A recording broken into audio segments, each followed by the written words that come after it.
the bases dropped on a new edition of Soccer Down here. Tuesday Thoughts edition of the show for January 15th. I'm Jason Longshore. Jarrett Smith is with me as well. John Nelson, I believe, has his phone but is not answering it. So what? He will be. There he is. He did join sneakily. What? You didn't answer the phone. You weren't there. And then you just magically appeared. Well, I saw the time, and I was getting slightly concerned. I mean, that's between you and your phone and Skype, sir. But anyway, we're all here. It's a Tuesday Thoughts edition. Share your Tuesday thoughts with us on Twitter at Soccer Down Here. I've already got a few in the queue, and we'll get to them. But let's get caught up on everything that happened yesterday. If you did not hear our Soccer Down Here, Soccer Over There crossover episode extravaganza, it was ridiculous, and we talked a lot about Frank de Boer and his introduction at the Atlanta United Children's Healthcare of Atlanta training ground yesterday. Let's hear a couple clips from his press conference. This was probably my favorite section of it, where he was just talking about, I think the question was related to, you know, what's going to be different, essentially, after Tata Martino, and he used my favorite quote from the whole day, but here's Frank de Boer yesterday from the press conference. Tata did a fantastic job. After 2 years, he won the MLS Cup. You have to be very humble, towards him, because that's not an easy case. So I will not, try to change directly everything, because what's good is good. And of course, what I think we can change, the hardware is there, and we're gonna update it a little bit, but not to really, change it a lot. And there's some small items that I will first tell our squad, and then maybe to the television. This has been something that I think was a concern from, honestly, before Frank de Boer was hired, just when it was announced that Tata Martino was leaving, that whoever came in, Jarrett, would be wanting to change a bunch of things. And Frank de Boer said, why? Why should I? It was kind of good last year. I should probably continue along that path. Will there be updates? Yeah, because that's how Tata Martino would be doing year 3 if he was here, but he's not. So it felt like it was a little silly to expect massive changes when you had a team that was heading in the right direction before they lifted a trophy. As Vivaldi would say, you don't fix what isn't Baroque. And wow. That's an opener. But yeah, I mean, you're not gonna try and fix what isn't broken here. I think he's smart enough to know you're not going to come in here and try and overhaul everything and rip out the roots that have been put down and try and put down your own. It's just build on what's here. You can leave your fingerprints all over it and just build on what's here and try and take more steps, because you're going to have potentially more time if you're on a multi-year deal. I mean, it was 2 years of Tata Martino and that crew. It's going to be probably 2 years, if not more, of your crew in here as well. There's no sense in trying to rip the roots out of a team that just won MLS Cup and did so in very convincing fashion. But there's plenty of reason to take it and build on it and make your mark on it. Yeah, I mean, I think if you're coming into a situation like this, where team's coming off a championship, or let's just say team's coming off of a good year, and you're the new manager in place, John, I mean, I think you'd be foolish to make the decision to change a bunch of things from something that is successful. That would be a little arrogant and unnecessary, and just creating potential problems. Do you make tweaks? Sure, because you never know what's going to happen. I think, it's a new situation in 2019. It's different than 2018, but I don't think anybody would come in and decide, you know what, let's change everything. That would be a little crazy.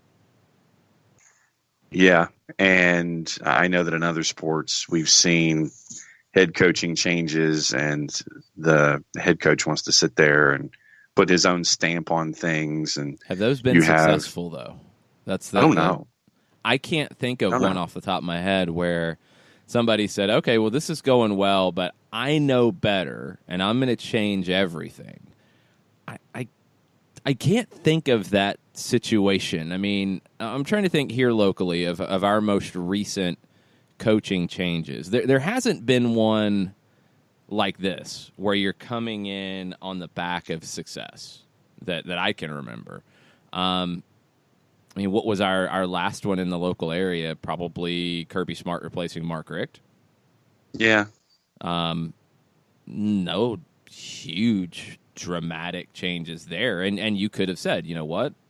Maybe you need to. I think the changes there were off the field and more about identity and structure and those things off the field rather than the play on the field.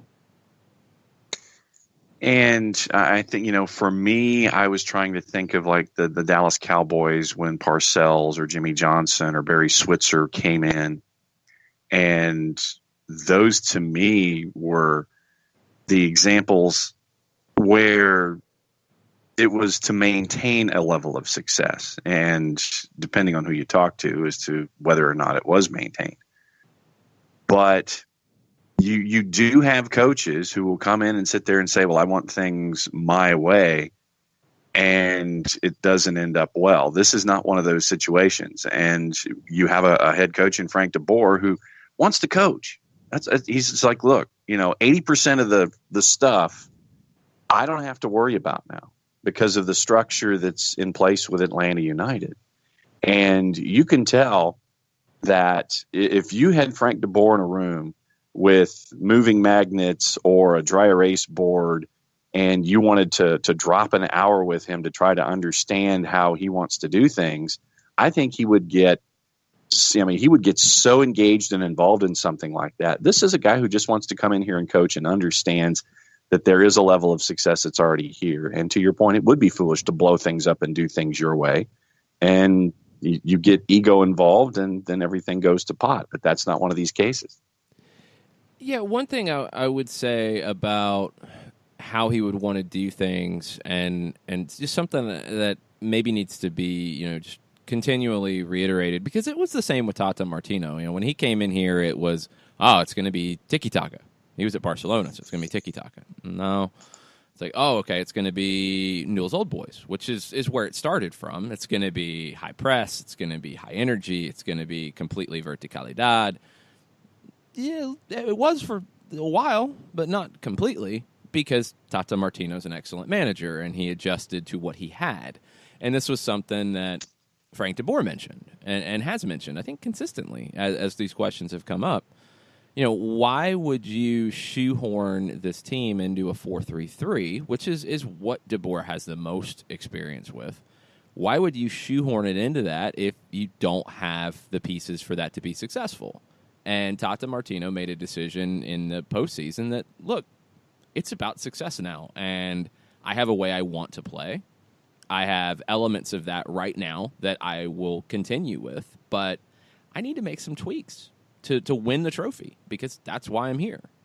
I think you're going to see the same thing from DeBoer. I think that conversation for him would be far more of, this is what I would do in this situation, this is what I would do in this situation, this is what I would do against this type of opponent, rather than some managers that we see who are like, this is how my teams play, period.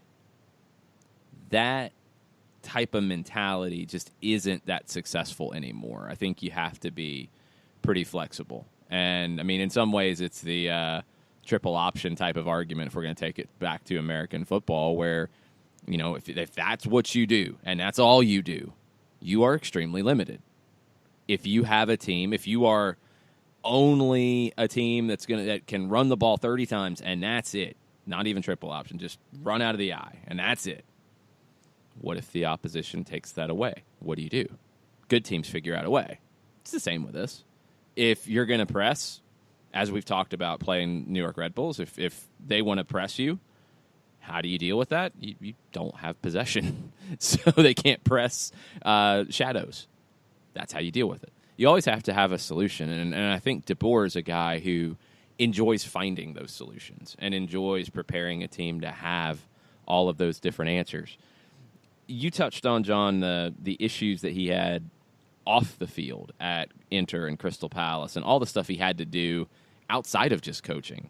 He talked about that a little bit yesterday and just what some of the differences were here in Atlanta. Here's another clip from yesterday's press conference. No, of course, what I already said, the structure and every organization is so good here. So I can really focus on one thing, and that's the football side, and not to worry about other things. And of course, when you're going to Crystal Palace or Inter, they were in tough periods, right? Bad weather at that moment. So you want to get as soon as possible in the positive vibe. Now here already, the positive vibe is here, and we want to use that, of course. With all the people that we have here, especially the players, that they continue to have that feeling, because confidence and positive vibe improve your performance. So, yeah, we're going to use that. But still we have to realize, what I already said, it's going to be a different year, and everybody is looking towards us. We are the champions, and maybe we have to dominate even more the games. They think, okay, you're the champion, so you're going to make the game happen, and that's maybe a different approach, and we have to learn and during the season, but also already prepare them for that. Jared, I thought it was interesting what he said there at the end. It is a different mentality this year because this team is the champs coming in. And, yeah, you've got that bullseye on you, but it's a little different. And I thought the way that Frank mentioned it is interesting. He said that if, coming in, maybe because they are the champions, they're going to have to dominate games more.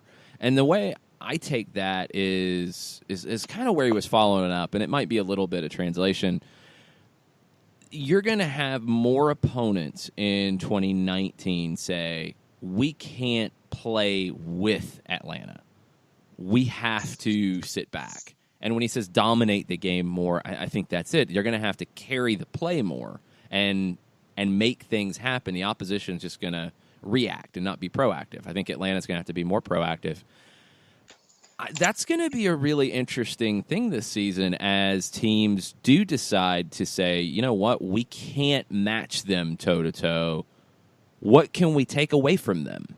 And I'll be curious to see how different squads around the league approach that. That sounds exhausting. I mean, honestly, it's if you're in that situation where, man, of all the teams that come in, you've got,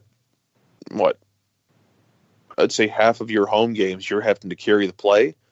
That sounds tiring. That's Probably not a great thing when you have schedule.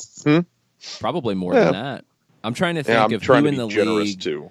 Well, let's go through it. Let's look around the league a little bit. Okay. Who in the league is going to play their game against Atlanta and not do that and not do what we saw Seattle do, for example? And Seattle took it to a cynical edge. You can be reactive and not be cynical. We know the Red Bulls are going to be the Red Bulls.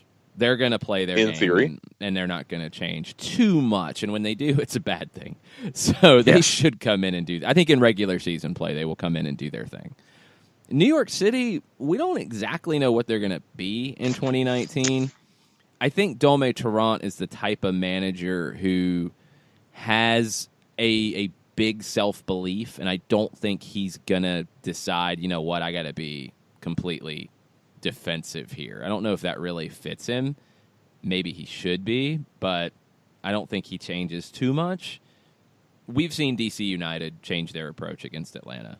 Now, we have not seen a DC United team with the type of firepower that they're expected to have in 2019, even if Yamil Assad stays in Argentina with Velez.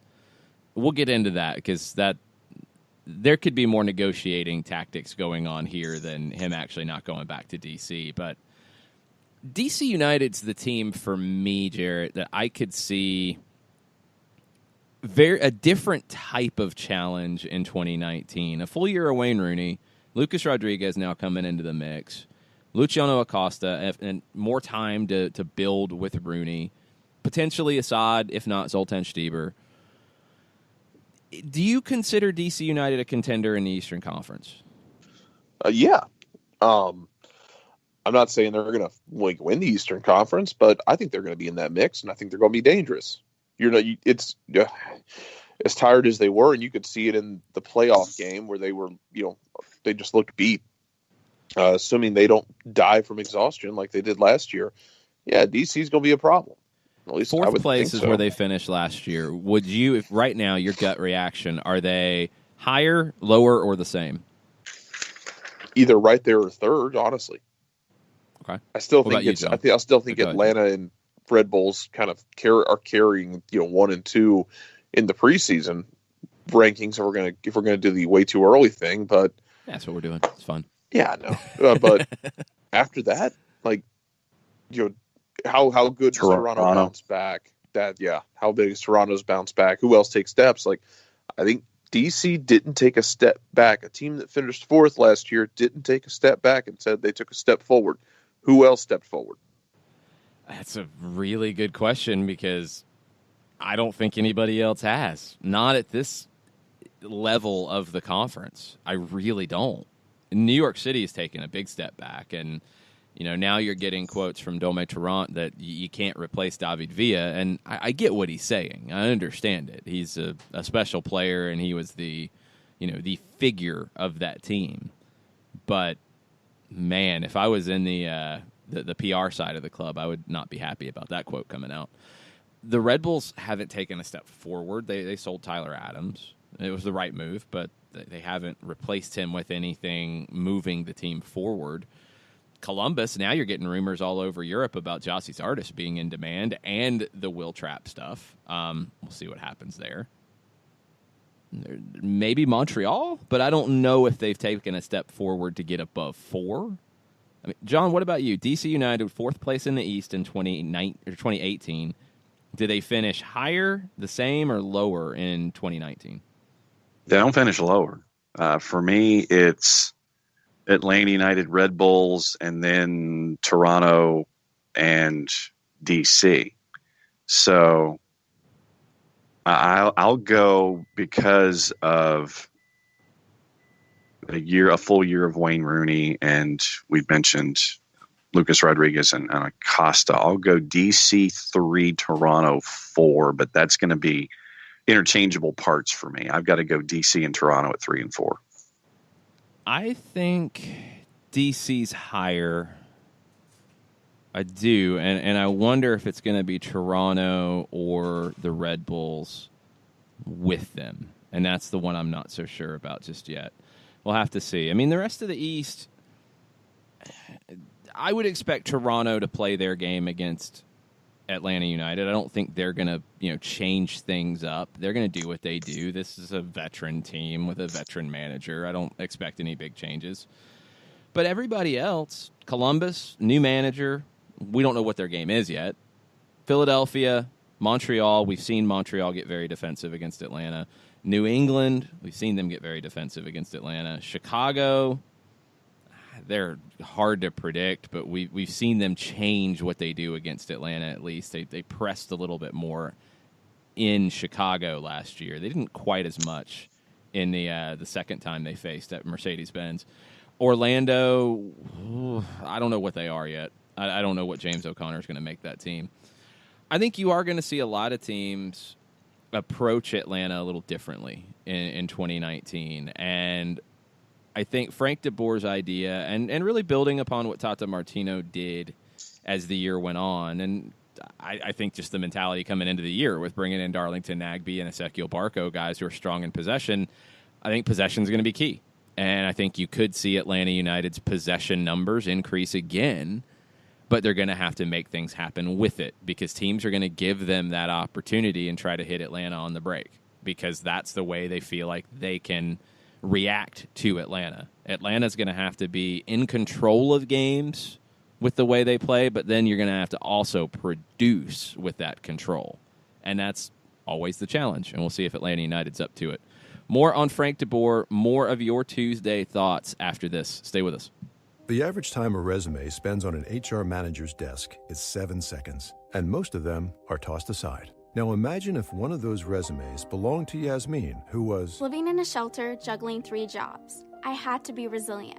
That's something that you can't teach. We rely so much on a resume, yet it could never tell the full story of someone who had to be independent and take initiative. And that's how I handle every project I get. Discover new ways to develop great talent at gradsoflife.org. Brought to you by Grads of Life and the Ad Council. We know that every driver is different, and a one-size policy does not fit all. That's why Country Financial offers a variety of discounts, so you get the coverage you need and the savings you deserve. From good driver to good student, multi-policy to multi-car, we've got a discount to suit every driver. Call Jason Wright at 678-568-6871 today to see what you could save. On Facebook at Jason Wright Agency or by phone at 678-568-6871.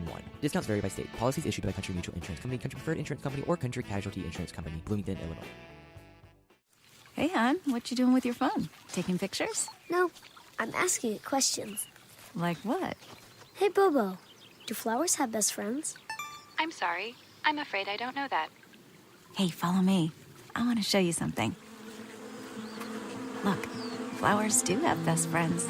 Whoa. Some answers can only be found in nature. Discover the unsearchable. Visit discovertheforest.org to find a trail near you. Brought to you by the United States Forest Service and the Ad Council. Soccer Down Here is sponsored by Apolinski and Associates, LLC, personal injury lawyers with over 30 years of experience. Call Steve Apolinski at 518-350-4231 or email him at steve@aa-legal.com if you need help with a wrongful death or serious injury matter. Steve Apolinski is rated one of the top 100 trial attorneys in Georgia, recognized as Legal Elite by Georgia Trend magazine for being one of the most effective lawyers in Georgia.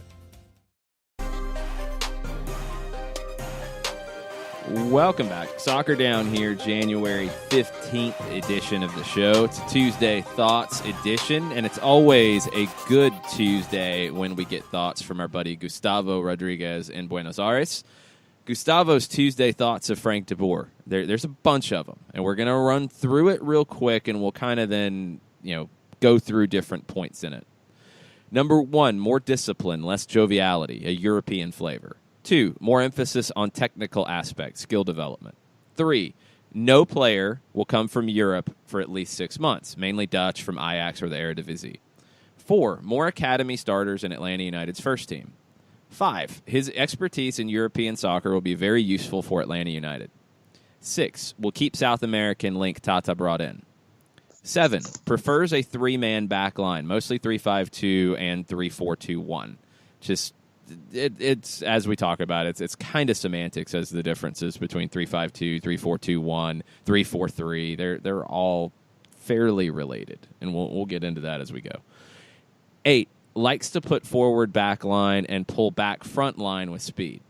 9, zero transition from Tata's tactics. 10, as usual, we will attract some new fans from European countries, from quite a few. 11, Dutch translator will be needed for us when he talks with Dutch media. Yeah, Gustavo, you're not going to be able to help us out with that one, I don't think, unless your Dutch language skills are far better than I expected. 12, we'll get used to instead of Tata's este. That's a good one. 13, at last we could arrange a European tour for Atlanta United. 14, his Spanish is understandable to the point it's good enough to convince players he can speak Spanish, but not fluent. Maybe because he couldn't practice too much in Europe. His English is much better because he uses it often. Not fluent either, just a little rusty. 15, but he's a great coach, has a talented roster, wants to prove himself, has the best front office in MLS at his disposal, the best stadium, the best training grounds, the best fan base in the United States, won MLS Cup in 2 years, and best of all, he has the best scarf in American soccer. Great breakdown by Gustavo, as always. Couple things that jump out to me. And number 1, I think, is probably the biggest difference you're going to see with this group is more discipline, less joviality, European flavor. We've talked about it just in terms of personality, John. I mean, it is going to be a different vibe. And it's just the nature of two different people running the ship. This happens, and we'll see how everyone on the squad adjusts to that different vibe. And you can tell that he just wants to get out there and coach. It's, in conversations, it's like, okay, let's go play, let's go coach, let's get this stuff done, let's get out on the field. He is a guy who wants to get out there, get it done, to where, and that goes into the discipline aspect of all of this. It's like, all right, we're here to do a job. We're going to lock and load. We're going to get this done. And like I said, I wanted, and we talked about it last night, I want to see how long it's going to take players to transition to this way of thinking and this way of implementing what Frank DeBoer has in mind. And I know for all of us, it's going to take a little getting used to, but as long as going in, it's all business, and got a job to do, let's do things. That's the first step going in. Now it's just getting used to how it's going to be on a day-to-day basis. Yes, we've just seen it in press conference form after 30 minutes, but we get what he's here for. We know how he's wired, and all right, so now it's everybody going forward from there. There's something that you said that I want to clarify, at least the way I see it. I agree that I think the biggest transition is going to be his personality from Tata Martino's personality. They're two different people, right? And they come from two different parts of the world, and they have two different backgrounds, and they're just different guys. Mm-hmm. But in terms of the squad understanding what he wants to do, I'm far more with Gustavo here. I don't think it changes dramatically. I don't think it's about the ask changing. I think the way it's being asked will change. Right. And that's the difference. It's not about learning a new way to play or crazy new tactics or anything like that. Sure, he'll see the game differently because I see the game differently than you, and everybody sees the game differently than everybody else. That's what it is. But I don't think the tactics are going to be dramatically different. So I'm not worried about the squad understanding what he's wanting them to do. I'm not worried, honestly, period. But the thing to me that will be so different is the way those things are asked, the way things are presented, more than what's actually being presented. And I think it's just an important thing to keep stressing, because there's always a concern about tactics changing, and I just don't see that here. I really don't. I think the way Atlanta United progressed from 2017 to 2018, where more possession, less risk of chances for the opposition, that fits right into where Frank DeBoer is. I mean, it's almost like it was planned all the way through. It wasn't, but it feels like, okay, well, I could see how that plan would be going from a team that pressed a lot and played 1,000 miles an hour in 2017 to a team that finished 2018 against Portland with possession, with just limiting chances for the opposition. And that was the number one tactic, rather than pressing and scoring 20 goals. It was, no, we're not going to give anything up, period. That fits with where DeBoer is. A couple things that Gustavo said. I do think you'll see more academy players, more homegrown players get time with the first team. Some of that's down to the schedule this year, and I think it would have happened anyway just because it was going to have to. This is a whole different type of situation when you're talking about schedule. But what I do like is Gustavo's fifth point. His expertise in European soccer will be very useful for Atlanta United. Jared, I'll take that to a very specific thing that I think is going to be very useful.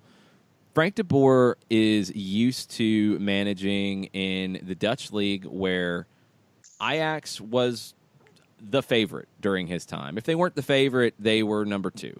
I mean, it was right there. So, top team in the league, head and shoulder above everybody else, but also playing in Europe and playing midweek games and having to deal with Cup as well, and we'll get into that in the summer with the U.S. Open Cup, but having to deal with different types of challenges at the same time and balancing them. That's something that I think is going to really serve Atlanta United well as they get into a CONCACAF Champions League campaign for the first time. He's been there and done this sort of thing. He knows how to juggle the chainsaws if he has to. That'll be nice because he's going to have to at some point. It's just the way that it's just the way that it's going to shake out. I mean, you're going to have lots of balancing with schedule compression, with multiple competitions going on. Be interested to see, like, once he gets everything settled and we look at this a year down the road, what does his squad look like? How deep does he want his squad? Does he want it to be, a smaller core of players, or is it a larger group? And it's just things that it's going to be interesting to see down the road, how once he's able to kind of put things together his way, what it all looks like. Yeah, and I think early on it's going to be a different type of challenge than he's used to. I mean, I'd have to go back and dig into his Champions League runs at Ajax. I don't think he was having to go through the qualifying rounds. I don't know if he ever did. That are very early in the season. And that part will be a challenge, just the fact that he's got, a month and 6 days before game number 1. And at Herediano will be the first competitive game for Atlanta United in 2019, while Herediano played their league opener over the weekend. And they'll have 5 games or so before you get to that point.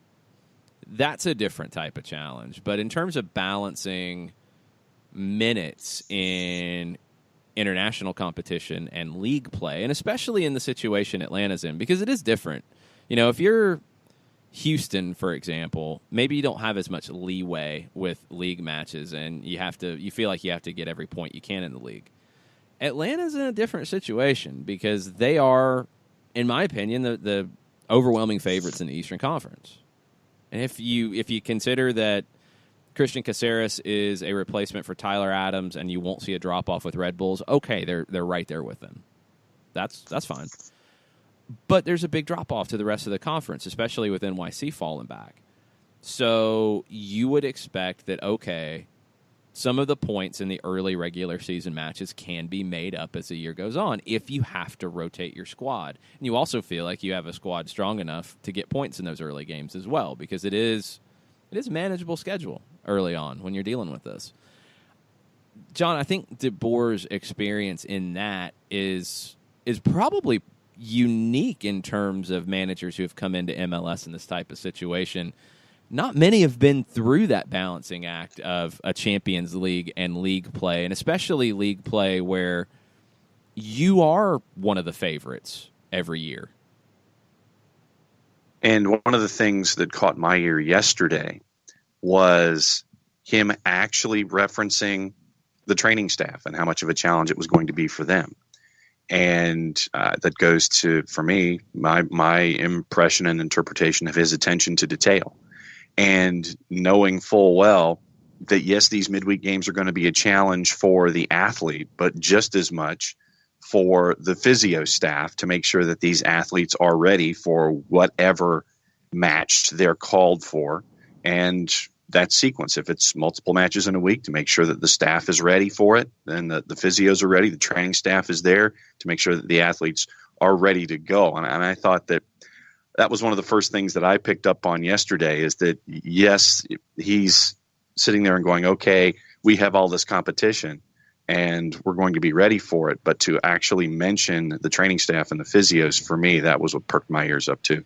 Yeah, I mean, that's going to be absolutely critical. And I think there's a lot of worry right now about everybody being in camp. And yes, we all know the Miguel Almiron and Pity Martinez situation and how that's going to go down. And we'll talk about it in just a bit because we have some Tuesday thoughts about it.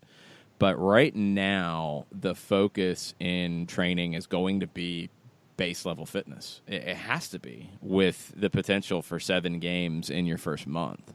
You have to be prepared to deal with that. And Atlanta had injuries last year. They had the depth to deal with it. They didn't have it all at one position like Toronto did at center back. They were able to handle it. But I think maybe because of the way the physical staff dealt with things, you didn't have as many injuries as you could have. The schedule was also a little more, manageable as well. It's not going to be the case here. And they're going to be tested. So this early part of camp, for me, is going to be a lot of fitness. You don't have to dig too deep into tactics just yet. Again, because they're not going to change that dramatically. So it's going to be a fun ride. Stay tuned. We will see as training camp gets going. Players will be reporting to the field today for their first session under Frank DeBoer. Yesterday, medicals. You saw some guys jogging and a little bit of ball work, but that was mostly individual stuff. Today's the first day on the field as a squad under Frank DeBoer, and there will be media availability later. Jarrett Smith will be there, and Jarrett, you're going to be reporting, streaming, whatever for 92.9 The Game, correct? Yeah, reporting for the time being. Just we're going to need sound out of that. Otherwise, it'd be streaming whatever is on Breck Shea's head. I'll still update that. We need to know what the deal is, because I saw dreadlocks and I saw one dreadlock, and I don't know what's happening, and I'm intrigued. I think TMZ Atlanta needs to know. Breck Shea, yeah, really? Harvey Levin will be wandering over, but Breck Shea is the leader in the clubhouse for the most interesting man at the Children's Healthcare of Atlanta training ground. I think so. I think there's others who can compete with that, but yeah, it's gonna be fun, and we've got some Tuesday thoughts about Breck Shea and about tactics and about Frank DeBoer and many other things, and we will start getting into those after a quick break. Tweet at us at Soccer Down Here if you've got some Tuesday thoughts. We'll be right back. Sweet strawberry icing. You're in Goodwill, and just past that vintage denim jacket, you spot miniature donut earrings. You lean in. Ah, that's the scent of shopping success. Because at Goodwill, every item you buy funds local job training and more. So bring home those donut earrings and bring home so much good to your community. Goodwill. Bring good home. Brought to you by Goodwill and the Ad Council. Soccer Down Here is sponsored by Appolinsky & Associates, LLC, personal injury lawyers with over 30 years of experience. Call Steve Appolinsky at 518-350-4231 or email him at steve@aa-legal.com if you need help with a wrongful death or serious injury matter. Steve Appolinsky is rated one of the top 100 trial attorneys in Georgia, recognized as legal elite by Georgia Trend magazine for being one of the most effective lawyers in Georgia. Hamilton was adopted from a rescue in 2008. He really likes to be around people. I get out my mat and I'm doing a downward dog and he's underneath. He's quite the pug about town. He gets invited to a lot of parties. He knows he's a pretty big deal. Look at this little face. How could you not love him? Hamilton the Pug, Instagram star and shelter pet.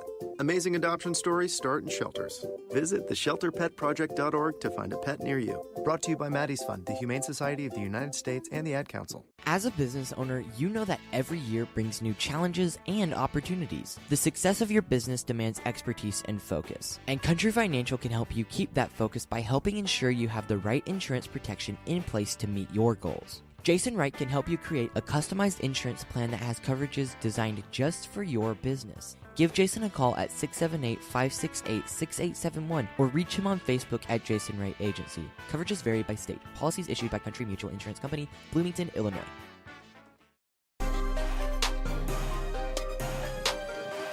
Welcome back. Tuesday Thoughts edition of Soccer Down Here. Jason Longshore, John Nelson, Jarrett Smith with you this morning. Let's kick it off with Tosca TLC. Paul Tenorio says that FC Cincinnati are signing Alan Cruz. Alan Cruz is nicknamed the Tico Conte, which is amazing. Holding midfielder for Herediano. Kind of important in the Atlanta United universe at this point.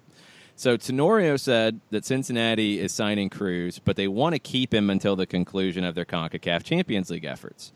Tafka asks, can that specific an effort be even possible? Question mark, exclamation mark, question mark. How can you keep a signed away player through March? Or is that just fancy talk for a 6-month loan? It's actually incredibly simple, and it's due to transfer windows, and it's due to MLS being strange.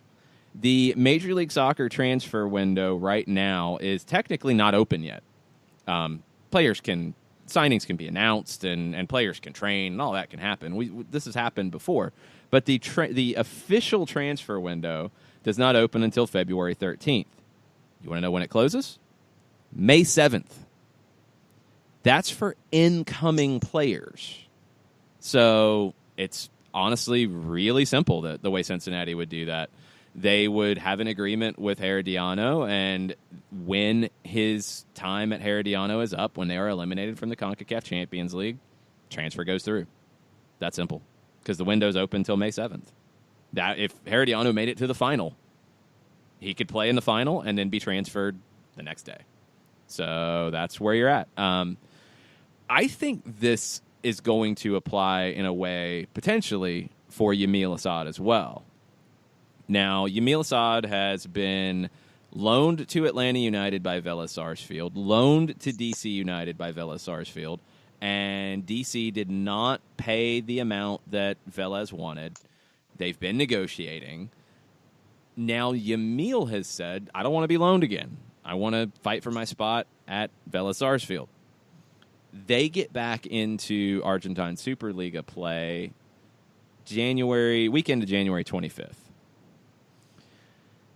There's a lot of time for him to try to earn a spot, and if he doesn't earn a spot, to come back to MLS and come back to DC or wherever. I feel like his statements are a negotiating tactic, because if he fights for a spot at Vélez and doesn't get it, or he's saying to DC, and this is what Pablo Maurer of The Athletic was hinting at, if he's unhappy with DC's pace of how much they're going to spend, how fast they're going to get a deal done, why they're just dragging their feet, this is a way to push it, because there is time. He could go back to DC in May if he had to, at the beginning of May. He could go in April. He could go in March. It's not like he has to worry about integrating into a new squad he's never played for. So he's got time to try to push this on a couple fronts. If he earns a spot with Vélez, great. He's good. He's under contract there. All's good. If not, he can fight his way back to DC United, and he has time in that transfer window. But Herediano, this is actually a pretty savvy piece of business, if you ask me. If they need to sell players to bring in money, that's where Herediano is as a club.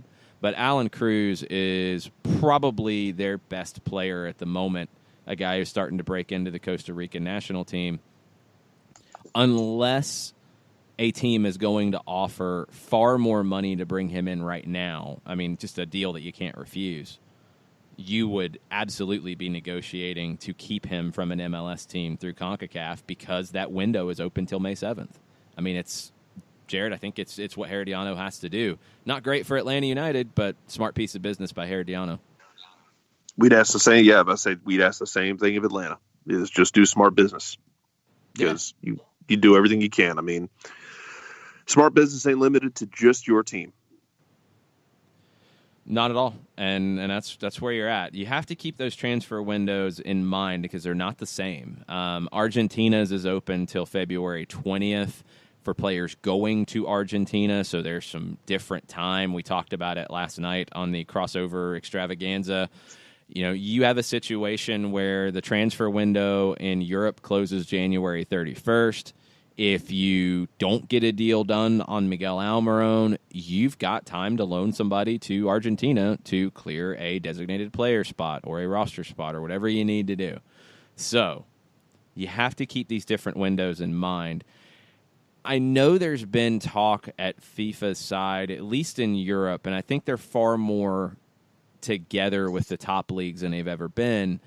But, John, this is something that can get complicated across the top leagues, where transfer windows, and I think it's more so in that summer window, can be off by a week or so from league to league. And it's just awkward. Didn't England move the close of their window up a good bit now? They're trying to get the window closed before the season starts. Yeah, that sounds right. And you're trying to your point, you're juggling transfer windows here with all the talent and all the different places that you're trying to pull talent from. And I think that, you know, in some leagues you have capologists. I think that in soccer you need a transferologist. just to make sure that someone knows all the rules and can implement things the way that they need to be done. And it's a delicate dance. Then trying to figure out, okay, you want to further a player's career and send him one direction.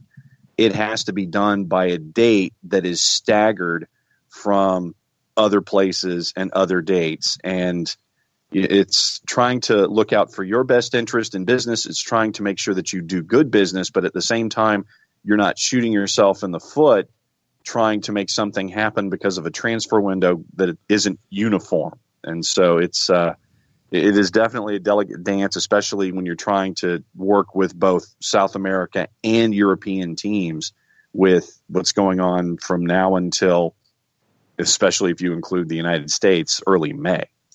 Yeah, I don't think you're going to shoot yourself in the foot. I think it's an opportunity, and you just have to be cognizant of what opportunities are out there. The summer window, looking back at it, in Italy it closed on August 25th. Everywhere else it closed August 31st. And looking at the current window, all the major leagues in Europe are closing on January 31st. Portugal closes February 2nd for some reason. And then Argentina, as we said, closes on February 20th. And Brazil's another oddball. Their window opened January 10th, closes April 3rd. So you have a lot of time to deal with Brazilian clubs in this current window. Then they have a little bit different time span in the summer. It's June 20th to July 20th. It's hard to understand, and it's frustrating because it's something you have to continually remind because it's not all the same. But that's where it stands. Is the MLS window is open for into May, and teams can add players all the way up until that. Some teams, for some unknown reason, leave a lot of business until after the season has started, and I think it's just poorly organized business on their part, unless you're pulling in a guy like a Zlatan Ibrahimovic. Because remember, they added him. His first game was March 31st last year. They signed him the week leading up to that because of the way things went down at Manchester United, and he was allowed to leave at that time, and the Galaxy pounced on it. But you also see teams signing, I think, random players in March and April, and then it takes them quite a while to get into the flow, and it feels like wasted time. We'll see how teams do with the window this year. There's a lot of teams that are going to be active, I think. Another weird roster question. This came up yesterday. Josh Eisenberg asked about FC Dallas drafting the Atlanta United 2 goalkeeper who was signed to a USL deal and pulled out of the combine. He didn't pull out of the draft. So he was drafted in the 4th round by FC Dallas at a spot where a lot of teams were passing on players. Dallas makes the pick, and Josh Eisenberg asked, is he ineligible for an emergency call-up to the senior team? And yes, he is. And this was something Ben Baer tweeted about yesterday. His MLS rights are owned by FC Dallas. His USL contract is with Atlanta United 2. It's two completely different universes. They function on different planes. They're different. If Atlanta United wanted to sign him to an MLS deal, they would have to acquire his rights. Dylan Castanheira. But let's also curb the outrage a bit. Atlanta United has 4 goalkeepers ahead of him right now. The 3 on the senior roster, plus Paul Christensen, who did the emergency call-up last year. He is on a USL deal. So I don't think you're going to have to go to number 5 on the goalkeeper depth chart this season. I think it's going to be okay.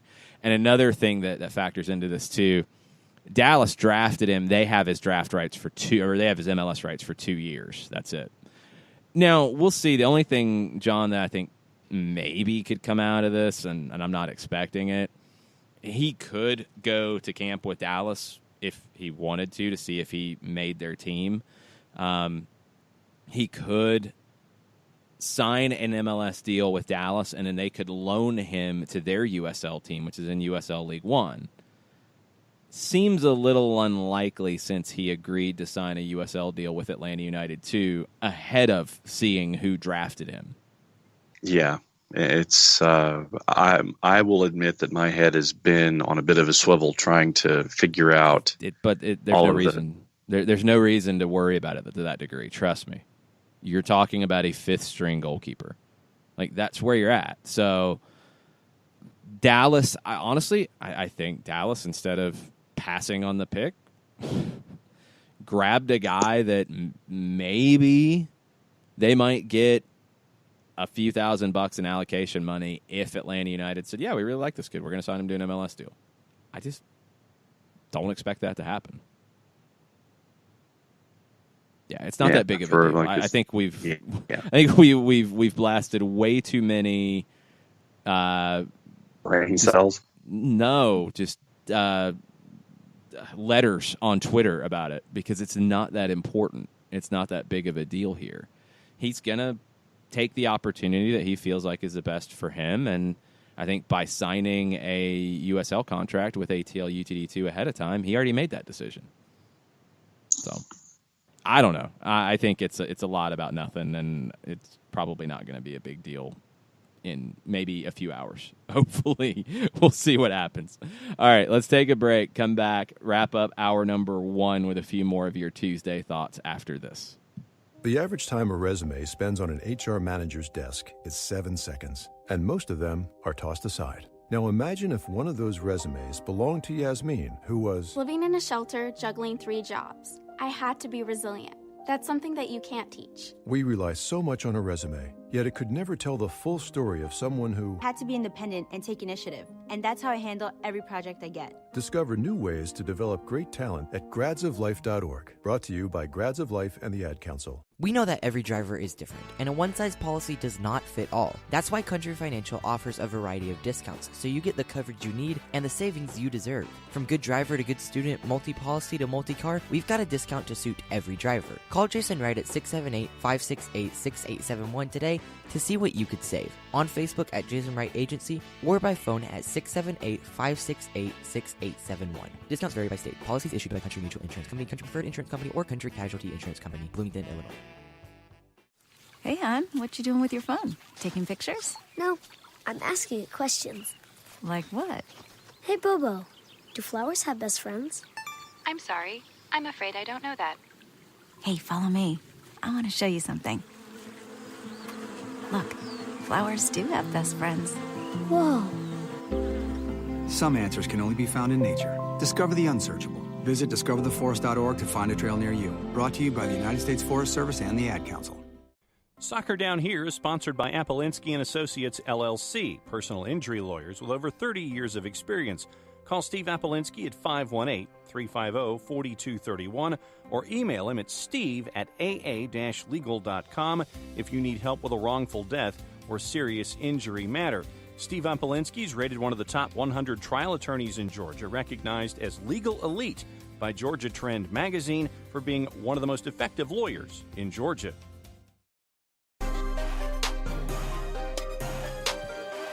Welcome back. Soccer Down Here, Tuesday Thoughts edition of the show. Let's get into a couple more Tuesday Thoughts before we wrap up hour number 1. Percy Herrera, who I don't think is going to punch me. I think Percy's grabbed a few more followers, so it's all good. Percy says, I want to assume that the reason Frank de Boer has so many ums in his interviews is because he's processing his answer in 561 different languages and not because he's a bad public speaker. I didn't take anything about a bad public speaker out of it at all. It's probably pretty common when you are thinking in different languages. I wish I could understand how that goes. I wish I could understand how to go between 3 different languages. I can't. And I say and I only speak English, so it does happen. I thought he was great. I was really impressed with not just the press conference stuff, which is a little bit different format, but watching his interview with Dukes and Bell on 92.9 The Game, I was really impressed at how well he was able to just flow and be off the cuff with those guys in a non-native language. I'm blown away by it, and I can't judge his Spanish in terms of how good it is, but the fact that he's able to do it, and the fact that he's going to be able to do a press conference in 3 different languages if Dutch media are present, that's unbelievable to me. I don't think there's anybody who should be saying anything negative about it. I didn't really get much of that. No. Since I missed the Dukes and Bell interaction because I was heading to a neighboring state, what was that like? It was just a good interview. You can check that out over at 92.9 The Game. It's on the website. It's on the Off the Woodwork folder as well if you're on iTunes and want to listen to it there. It's I was impressed because you always wonder, it's one thing to speak to the media in either a 1v1 situation or in a press conference format where you have a little bit of time to process your question and your answer. But in that situation with 2 guys like Mike and Carl, you got to flow, and he was right there with it. And I thought he was very open talking about the situation at Palace and Inter and talking about, what he wants to do here and what's different. I was really impressed. But go check that out over at 929thegame.com and on the Off the Woodwork folder on iTunes. Quick one before we go to break, Jarrett. Wakatata Flame, which always gets a question, any question they want, because it's the greatest Twitter name of all time. What do y'all think of the games they are opening the upper deck for? Surprise decision days not included, parentheses, yet. So they're opening the full stadium for Cincinnati, Orlando, Chicago, Red Bulls, Galaxy, and Columbus on September 14th. Surprised we're opening for Chicago, but okay. The rest of it makes sense. And yeah, the yet there is important. They could add more. Just depends what they want to do. But, we've heard them talk about the grand scheme is to have it open for every game down the road. You don't want to rush into that, of course, because you have to build things up. But it's, I'm trying to think. I'll have to think on it and try and, during the break, think about some other teams that I would want to see it open for all the way. So you ended up last year with 4 scheduled. You added a 5th. And then for Atlanta United, you also had 3 postseason games. So you ended up with 8 all the way open. You've got 6 here. I agree. I think decision day could absolutely be added if needed. That gets you to 7. Then if you run the gauntlet in the playoffs, you're talking about 3 more, and you're talking about 10 for the year. It sounds pretty good. It's a good progression. I agree. I think it's going to take time to get to where you can really, truly consider opening the stadium all the way. I guess the one that surprised me the most was that Columbus one on the 14th, because I would have guessed that decision day would have already been included, but it does give you an easy add at the end of the season if you want to do that. That's it for hour number 1. We're going to take a break, come back, more Tuesday Thoughts in hour number 2 after this. Sweet strawberry icing.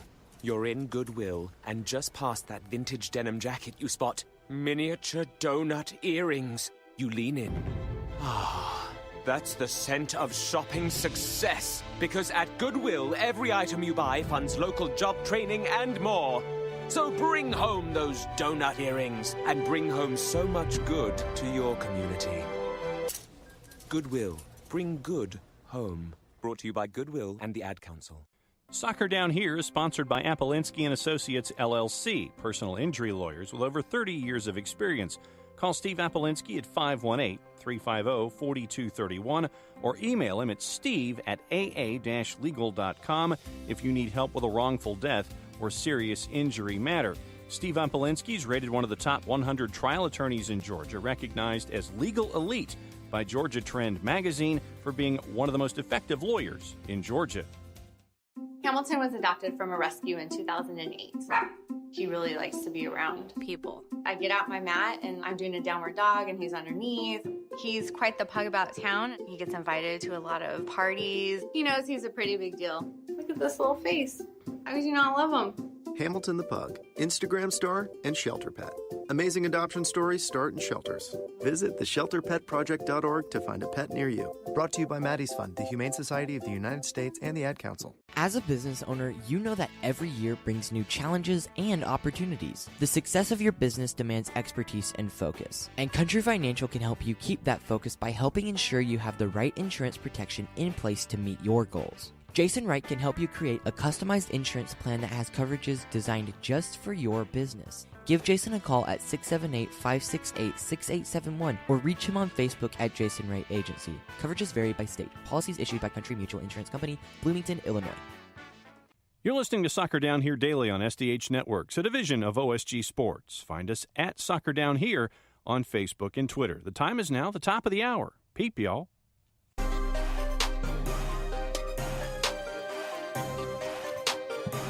Welcome back. Soccer Down Here, hour number 2, Tuesday Thoughts edition of the show. Jason Longshore, John Nelson, Jarrett Smith with you this morning. We're taking your thoughts. We'll get into some news and rumor and notes and stuff in just a bit, but let's keep with the thoughts on the Twitters at Soccer Down Here.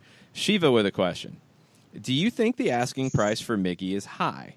Davis and Zach Steffen were able to move to some great clubs in Europe, of course, for a much lower sale. I'm assuming Adams, Shiva, is that who you were thinking of? Because that was the other one that just came up.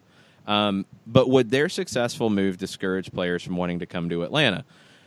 I've seen this, that now you're starting to get some pushback on Atlanta United keeping a high dollar figure potentially on a Miguel Almiron transfer. I go back to what Darren Eales has said from probably day one since these rumors have started. Atlanta does not have to sell right now. They are not under any financial obligation to sell Miguel Almiron. You're not trying to balance the books. He's not unhappy. He's not saying, I want to leave. I'm not going to come to camp. He showed up yesterday, as was expected. He's going to want to get the best deal for himself. The club needs to get the best deal for the club. The club needs to get the best deal for the league as well, because this is a very important deal for the future of the league in terms of changing that perception. I think if you come in too low out of the jump here, you're undervaluing everything, and it's going to take years to get that valuation back to where you'd like it to be. I think you have to hold firm. I really do. If you come down a little bit or shift guaranteed money to incentive-based money or potential sell-on fee or whatever as you get closer, and right now we're just talking about the numbers that Newcastle have reportedly offered, which you could be anywhere between 5 to 10 million pounds apart, depending on who you talk to. Could you see some negotiation and wiggle room as you get closer to a deadline? Sure, absolutely. But I've seen people saying that they should take $20 million. That's ludicrous to me. That's ridiculous. And you're not then to get to where you feel like Miguel Almiron's valuation, Jarrett, is truly $30 million. If you say, well, you know what, we're just going to do this because we want to do it now and just be done with it, we're going to take 20. How many years does it take for MLS to build its valuation back up to where it feels like it's actually accurate according to how they're self-evaluating? I think at least 5 years. It's going to take a minute because at this point you're talking about coming off a third of the value of a guy where you set the benchmark, and you also have signaled to the rest of the world, hey, you just wait MLS out. They'll drop off that value, and they won't drop off a couple million. They'll drop off a third of the value. Yeah, that's what desperate teams who have to bring in money, period, do. And that's not the situation here. And, full credit to Arthur Blank, because he is bought into the long-term vision, and he's not saying, well, you know what, I can double my money here. That's good enough for me. I'm cool. Let's do it. Sell him. You've got the potential to set where MLS is looked at and how it is viewed. And if not the whole league, if other teams do want to sell quicker, you get a chance to set where Atlanta United's value and negotiations go. And that's really important on this first one. You have ways, and we talked about it a lot last night, with Argentina's window open later, with Brazil's window open later, you have ways to where if you can't sell Miguel Almiron for the number that you have in mind right here, then you keep him. You have a stronger squad going into the Champions League, and that would likely mean Ezequiel Barco would be loaned out for at least 6 months. until you get to a summer transfer window where, John, generally, European teams, there are more of them looking to do business in the summer, and they have different motivations for doing business in the summer than they do at this time of the season. Yeah, this is trying to fill a specific need. If someone comes knocking on your door, then making sure that you're taken care of and then can reinvest to fill that hole that was created by the team that came knocking on your door with a rather large paycheck. Shiva was talking about Alphonso Davies, by the way. Oh, gotcha. Okay, cool. And that one's a little different because of the age. That does change the parameters of that one a little bit. But that one, some people were surprised by the numbers associated with that. There were a lot of incentives in it. I don't know where the final numbers came out to, and we probably never will truly know. $22 million is the final number, I think, if every incentive is met. But I believe it started at about 14 was your guaranteed number. This is a different scenario, and it's a different situation, and I think it's a far more important deal. I don't think you jump at the first one. I really don't. I think you have to hold firm because you've established where you value the player. You don't have to sell. If you don't sell and you have him for Champions League, oh no. And he's not unhappy here. So you're not under any pressure to sell. I think if you look at Newcastle, and we've talked about it and we'll continue to talk about it, they're in a position, to me, of desperation to buy. Doesn't mean they're actually going to do it because it's Newcastle and they don't generally do these things. But they're in a position where they have to do something because today they're in the third round replay of the FA Cup match against Blackburn. They're on the road. You could potentially get knocked out of the FA Cup in the third round. Then Saturday, you turn around and you go play Cardiff, who is one spot ahead of you in the table. You are in a relegation spot. Cardiff is 1 point ahead of you in 17th. You talk about an unbelievably important match for Newcastle. 6-pointer. There you go on Saturday. And if you don't win that and Cardiff goes to 22 points and you're on 18 with, 15 games left to play, I wonder if their position changes after Saturday if they don't win that. Now, you look at the teams around them, too. Southampton is only 1 point ahead of Newcastle. Southampton on the weekend, I can't remember who they have. I'll have to check into it. They have Everton, and they're at home. That's a tough one for Southampton, but at home, it's not completely, impossible. You've got Burnley and Crystal Palace a few points ahead of Newcastle. Burnley's on 21 points. Crystal Palace is on 22. Both 13th is Brighton, who's 8 points ahead. That's not all that likely. I think Burnley and Palace are just a little bit out of touching distance right now for Newcastle. It's really Cardiff and Southampton that they have to worry about, or Fulham going crazy, but that's not really looking very likely. They're 4 points back of Newcastle, and I think you can forget about Huddersfield and any chance they have of staying up at this point now that they've moved on from David Wagner. I don't know. I feel like Saturday is a decision day in a lot of ways for Newcastle. And if they get knocked out of FA Cup during the week and then lose in a 6-pointer in a relegation battle, I really wonder if that hardline position that they're saying, where they're saying they're not going to offer more than £20 million, and this is in the media, we don't know if it's accurate, this is what's being reported. I wonder if that hardline position might change after that, John. It feels like it might have to. And, I mean, for me, I've always wanted to have an owner who was proactive instead of reactive. And I know that the folks are looking at the sale and sitting there and saying, okay, well, that's the main reason he's holding it up and all this kind of stuff. And then you look at Mike Ashley's history, and we can go down that rabbit hole, but I really don't want to. But with a relegation 6-pointer staring you in the face and the possibility of getting bumped out today, in a replay that Rafa Benitez did not want. And I think, if I remember correctly, that Blackburn scored first and Newcastle had to come from behind just to get the replay. It has been a struggle for them. And for Newcastle, if you're staring at the possibilities, then I do think that if you end up with a loss and then if something happens on the weekend, then you should pull the trigger and get to a number that is agreeable to both parties. I'm not all that particularly optimistic about it. And I know that Rafa Benitez has plans B, C, and D, but what should happen and what will happen normally with Newcastle have been two different things over the last handful of years.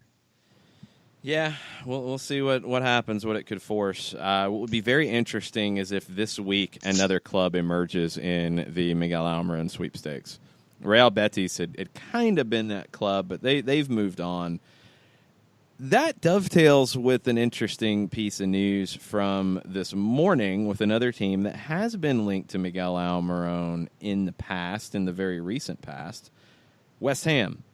West Ham, Sky Sports is reporting that Chicharito, Javier Hernandez, has agreed to personal terms with Valencia. I would assume that would bring in a transfer fee, wouldn't you? Yep. I would assume that then West Ham would have a little bit of money to go spend, wouldn't you? I like the fact that he is like Andres Guardado and that he will be linked with MLS theoretical moves until he's about 50. Yeah, this might be the one that does it in. Oscar De La Hoya, I'm still saying you should be demanding to bring in Chicharito to Houston because you would utterly change the trajectory of your club. But if you don't want to do it, you don't want to do it. If Chicharito goes to Valencia, West Ham brings in some money out of it, even if it's loan money, even if it's, just a decent transfer fee. Maybe the West Ham Miguel Almiron link becomes a little bit stronger. Maybe that's possible. Especially with Obiang and Arnautovic. Yeah, you could have, 3 guys on the way out. And West Ham's in a good position in the league. I don't see them, tumbling down the table or anything, but that would then give you a chance. It'd be a very different position if Miguel Almiron was to end up there, because at Newcastle, you're going to be scrapping for every point to try to stay up. At West Ham, you're going to have time to integrate into the squad and build your position in the team. I'd be very intrigued. And if this deal gets done this week with a Chicharito, I wonder if chatter appears about West Ham and Miguel Almiron. Because I think that would be good for Atlanta United's negotiating position for sure. West Ham right now is not a fan of letting Chicharito go, but according to Marca, he is even willing to take a pay cut to go out the door. And no, not much. I mean, he's coming off the bench. I think he's got 4 goals in all competitions this year.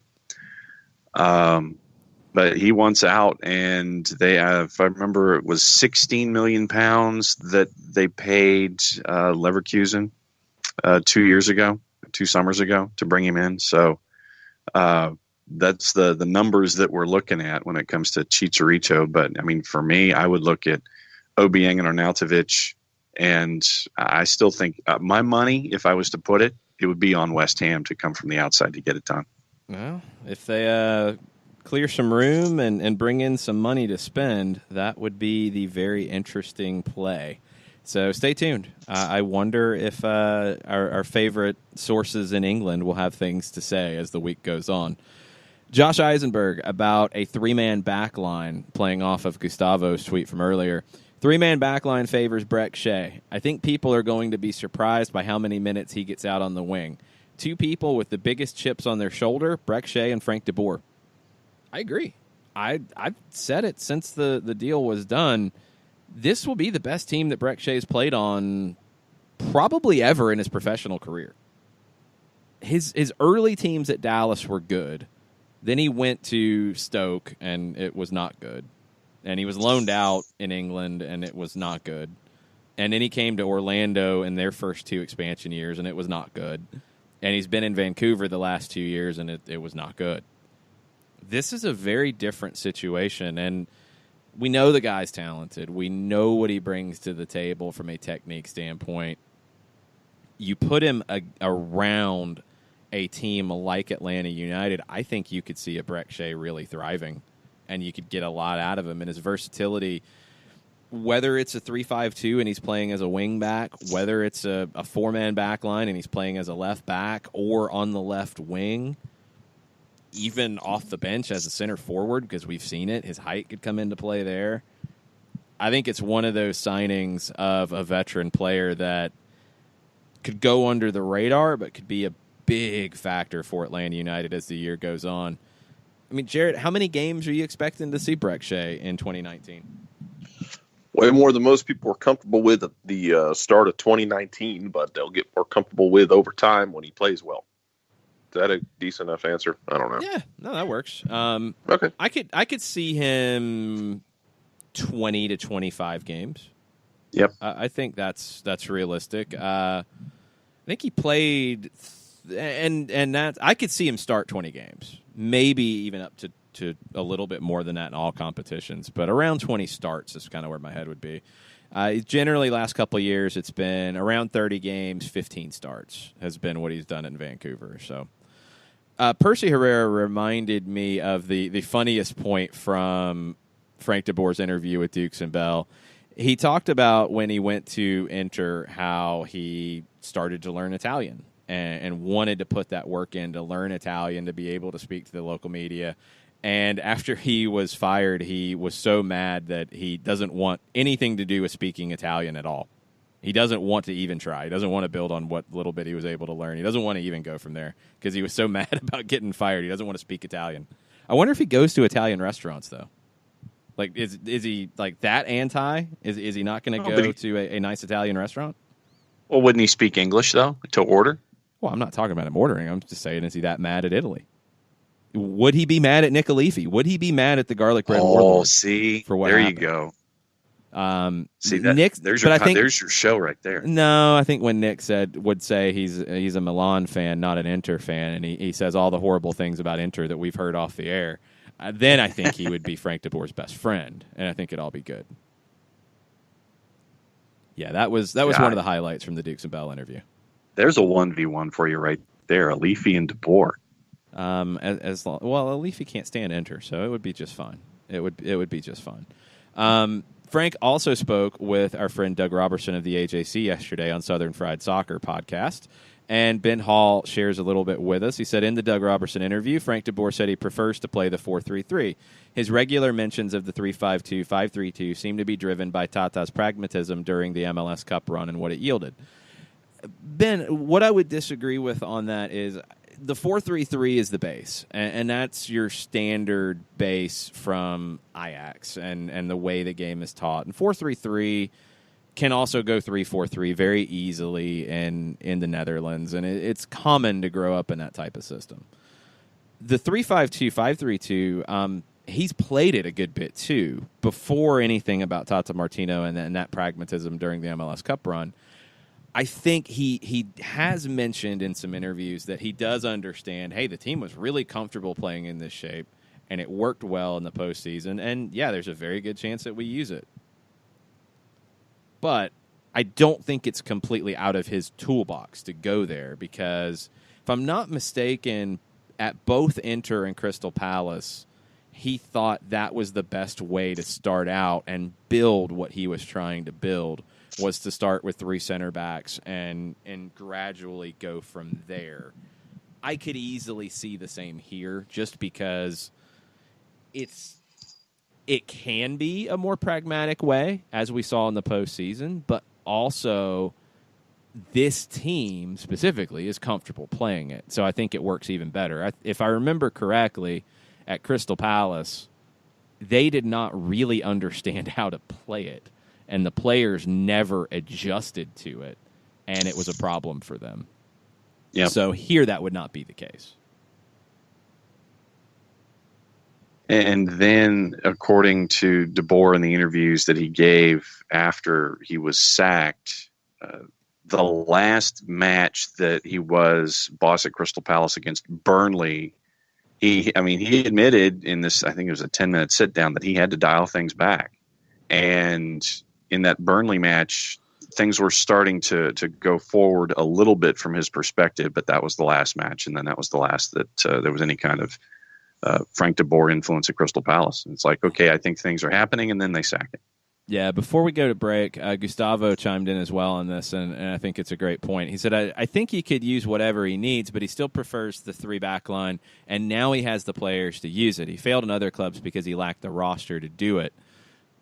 Having the players, and this was something that he said, it'd be foolish to say I'm going to play 4-3-3 or 3-5-2 or 5-3-2 or 3-4-3 or 3-6-1 or whatever if you don't have the players to do it.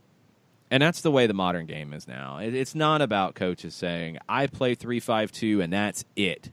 I remember 10 years ago watching DC United in the U.S. Open Cup final against Seattle when Seattle won the Open Cup in their first year. DC played a 3-5-2, and that's all they played, and they never deviated from it, and it was a little different. It was more of a true 3-2-3-2 with, instead of wing backs, they were much higher up the field. Well, Seattle just played 3 up top and stretched out the 3 defenders and dominated the game. I mean, it was ridiculous to watch because DC never adjusted. I think those days are gone. I think you're going to have players that, and you're going to have teams that adjust. Atlanta United, for Frank DeBoer, is in a great spot because Tata Martino built a lot of tactical flexibility among this group of players. They're going to be comfortable playing 4-2-3-1 or 3-5-2 or adjusting different people in those two shapes. They're going to be fine. And I think he hasn't really had that since his time at Ajax. So that's what I'll be interested to see, his thoughts as he gets into the season on the tactical flexibility and the tactical background of this roster and how many different things he can do here that he wasn't able to do at his last 2 stops. Let's take a break. Let's get more Tuesday thoughts and some news and some rumor and some innuendo. Let's get all that after a couple of minutes where we can catch our breaths. Stay with us. We'll be right back. The average time a resume spends on an HR manager's desk is 7 seconds, and most of them are tossed aside. Now imagine if one of those resumes belonged to Yasmin, who was Living in a shelter, juggling 3 jobs. I had to be resilient. That's something that you can't teach. We rely so much on a resume, yet it could never tell the full story of someone who had to be independent and take initiative. And that's how I handle every project I get. Discover new ways to develop great talent at gradsoflife.org. Brought to you by Grads of Life and the Ad Council. We know that every driver is different, and a one-size policy does not fit all. That's why Country Financial offers a variety of discounts, so you get the coverage you need and the savings you deserve. From good driver to good student, multi-policy to multi-car, we've got a discount to suit every driver. Call Jason Wright at 678-568-6871 today to see what you could save. On Facebook at Jason Wright Agency or by phone at 678-568-6871. Discounts vary by state. Policies issued by Country Mutual Insurance Company, Country Preferred Insurance Company, or Country Casualty Insurance Company, Bloomington, Illinois. Hey, hon, what you doing with your phone? Taking pictures? No, I'm asking it questions. Like what? Hey, Bobo, do flowers have best friends? I'm sorry. I'm afraid I don't know that. Hey, follow me. I want to show you something. Look, flowers do have best friends. Whoa. Some answers can only be found in nature. Discover the unsearchable. Visit discovertheforest.org to find a trail near you. Brought to you by the United States Forest Service and the Ad Council. Soccer Down Here is sponsored by Appolinsky & Associates, LLC, personal injury lawyers with over 30 years of experience. Call Steve Appolinsky at 518-350-4231 or email him at steve@aa-legal.com if you need help with a wrongful death or serious injury matter. Steve Appolinsky is rated one of the top 100 trial attorneys in Georgia, recognized as legal elite by Georgia Trend magazine for being one of the most effective lawyers in Georgia. Welcome back. Soccer Down Here, January 15th, Tuesday Thoughts. Training camp opening for Atlanta United today, officially on the field. Frank DeBoer will be joined by Orlando Trustful Bob DeClercq as part of his staff. Rob Valentino moving up from ATL UTD2 to the first team staff. Aaron Hyde returning as goalkeeper coach for the first team. Those moves were all announced yesterday by the club. Before we get into more Tuesday thoughts from you guys, let's run through a little bit of news and rumor and stuff around the soccer world. We talked about Yamil Asad. There was a report by Pablo Maurer yesterday from The Athletic that Asad originally wanted to stay in D.C., but he was unhappy with the pace of D.C.'s actions to keep him and the amount of money they were willing to spend. So now, as we've heard, Yamil Asad saying he wants to stay at Velez and fight for a spot. There's plenty of time with transfer windows to do that. If it's successful, fine. If it's not successful, still try to work out a deal to get back to D.C. United. So keep an eye on that, and we'll see how it goes. The LA Galaxy re-signed Emmanuel Boateng, and this was one of those moves that we wondered how it would go down going into the offseason. For me, John, I think this is a really important one for the Galaxy. Boateng is one of their game changers with what he can do out wide. I think they need him, and they need more from him going forward. He has to, I think, develop into that player that we all have seen flashes of.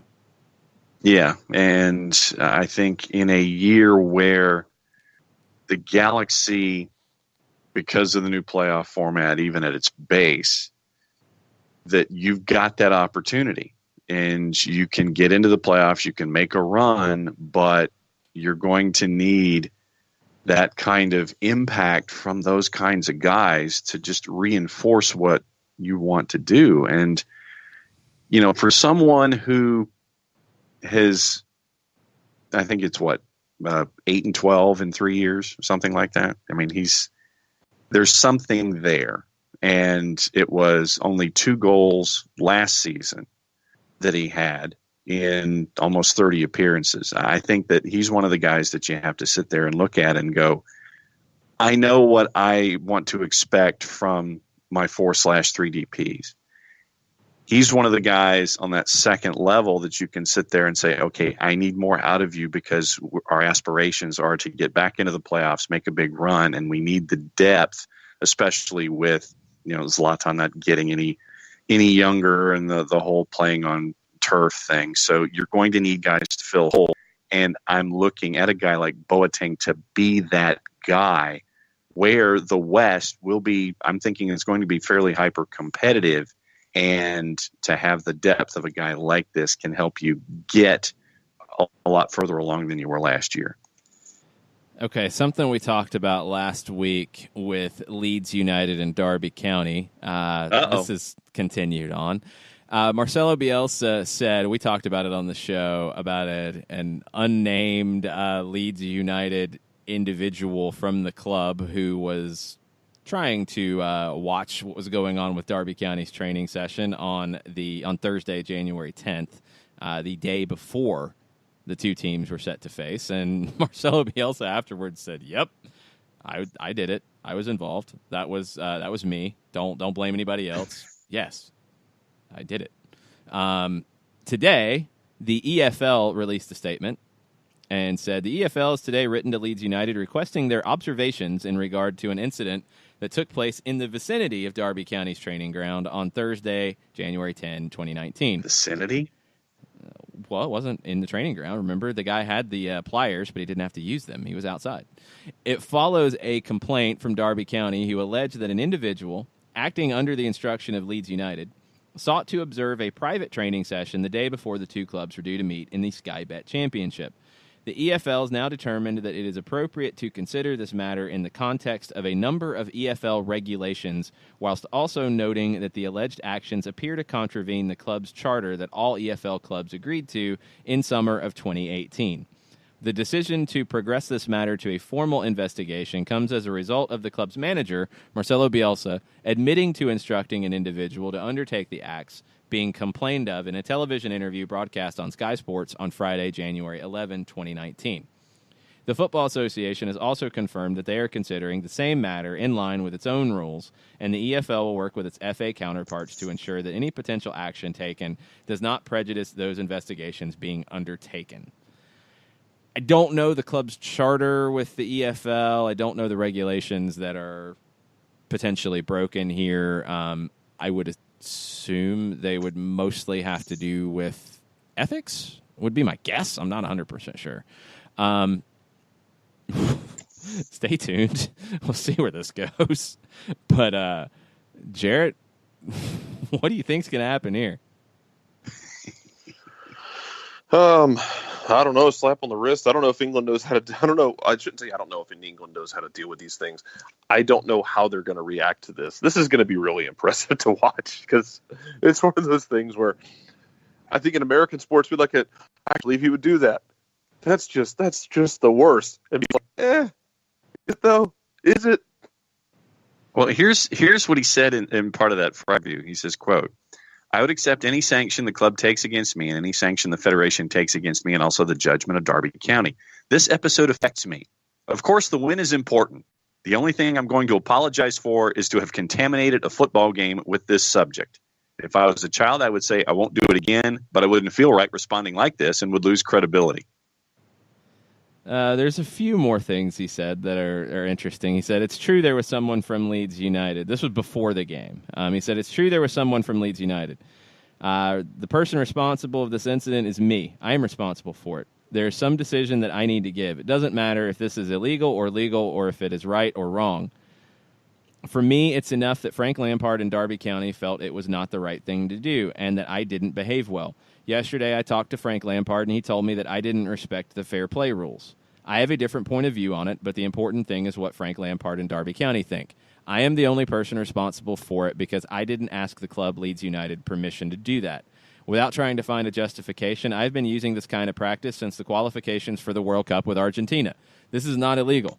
We've been doing it publicly. We talk about it in the press. For some people, it is the wrong thing to do, but for other people, it is not the wrong thing to do. Yeah, this is going to be fun. Stay tuned to all of your tabloids who cover the Sky Bet Championship and Leeds United and Derby County, and we'll see what happens. Speaking of stuff along these lines, Chicago Fire. They have a lawsuit filed against them, and this is part of the ongoing drama between Sector Latino, a supporters group that has been banned from Toyota Park, and the front office and team. Mickey Turner reported on it over at The Athletic, and you can read more there. A Fire supporter has filed a federal lawsuit against team officials, stadium security personnel, and others alleging assault, discrimination, conspiracy, and malicious prosecution. The lawyer who's involved, and Turner reported this in his article, is a fan of the team, according to their social media postings, who is not very happy with the way the team has been as of late. Pretty vocal. So there could be something to this. There could be nothing to it. It could be disgruntled fans with a lawyer who is also a disgruntled fan. It's a distraction, John, that the Fire really don't need right now. No, and I was reading Mickey's piece, and it's with all of the bad vibes that are going on between the club and the supporters groups, and that's another large discussion about what happened last year. This is just piling onto that. And I mean, there's video that was released that had to do with a portion of what Mickey wrote about, and having something like this, you don't need this kind of stuff out there. And I found some parts of it interesting, but just in the depth of what was trying to be said for the lawsuit. But right now, no, this is not something that the Fire need, especially with the amount of people that were not watching matches last year. This is piling onto that. We said it at the end of last season. This was the number one priority for the Fire going into the off season and going into 2019. When you don't make any progress on it, these things happen, and it just goes to a whole nother level. This is the last thing the Fire need right now. They really have to figure out a way to resolve this and resolve the whole situation, because this is just a dark cloud hanging over the club right now. And I don't know, honestly, it's for me just trying to sort through all of it. And it is a long read, and there is a lot to digest about it. And to have this come up this close to training camp and this close to the season itself, it's not what you want leading into everything. And I don't know. I'd love to see how the team is going to address it. And that's the only thing that I can say. I want this to be resolved in a positive way. And I don't want it to be swept under the rug in any way. And I don't want it to be just sloughed off. I want to see this taken seriously, and I want to see some kind of positive result, whatever that entails. Yeah, we'll see what that is. One more piece of off-the-field business before we take a break. Sports Business Journal reported that the Flow Sports deal for DC United, we talked about it a little bit last night, $13 million over 4 years. Jarrett, I think in a couple of years, over the span of this deal, 4 years, I think TV and rights fees and the way we consume live sports is going to be pretty different by the time we get to 2022. This feels like it's definitely forward thinking, but do you think maybe it's a little too far ahead of the curve? I mean, maybe a little bit. Just depends on the access. It's the same thing with, you were putting games on YouTube TV with LAFC. I like where they're heading, their heart's at, but I don't want you to get too far ahead of. I don't want you to get too far ahead of the bend, and then end up isolating people because you have the right idea and the right intentions, but you just got a little antsy. It's a little different than the LAFC YouTube TV deal to me because DC has been on over-the-air TV since day one. I can't remember who they started with, but they've been on different versions of NBC Sports Washington Masson? For a long time. It might have been. And I think that ended up evolving into NBC Sports Washington. They had a deal with Sinclair recently. They've never been paid a rights fee, from my understanding, for their TV product, and now they're being paid a rather large one. I would assume this might be the biggest deal in the league. If not, the Galaxy still have that. My question would be, okay, they were on over the air. That's something that people are used to in consuming how you watch the team. You maybe have more eyeballs on this team than you've had in a long time right now. How many people are we talking about? What were those ratings on Sinclair, on local TV? How many people are you at risk of possibly losing that won't come over to pay $5.99 or $8.99, which are the numbers that are out there on this, to watch DC United and its content, which is more than just the games, on Flow Sports? There's a lot of outcry, but I don't know if there's actually that many people that this is going to affect. I don't know what their TV ratings are. And that would be, I think, what would affect it to me.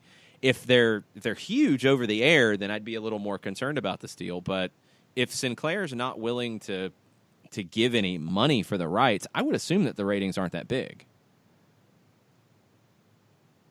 Yeah, and for me, looking at the deal in general, I mean, I don't know what the demographic breakdown of season ticket holders are, and I know how set in their ways some folks are when it comes to their viewing habits, and then getting used to having to do things in this way where it's a separate carriage and all of that. But for me, I like the idea that they're trying to put together here, but I think, and I'm still reserving judgment over all of it because I want to see the production quality, and I want to see what the level of production investment is. Does it look like it's being shot from a telephoto lens 3 miles away? Is it limited cameras? Is it limited production? Is it standard def blown up to high definition just to fill the screen? What does the ancillary programming look like? What is the production quality of that? Because you're going to be able to do this first year, and people are going to be attracted to the product. If the production quality isn't what folks are expecting, they're not going to come back. And I think that this is the key: is how do you keep people there? How do you keep them engaged? How do you keep them coming back to this new way of thinking? And for me, like I said, I'm holding back on all of this until I actually see what the product looks like across the board before I sit there and give it a thumbs up or a thumbs down. Yeah, I mean, if you're going to ask for that type of money and that type of commitment from people to watch the product, it has to be high quality. And there definitely was room to upgrade. I don't think the Sinclair feeds were truly high definition.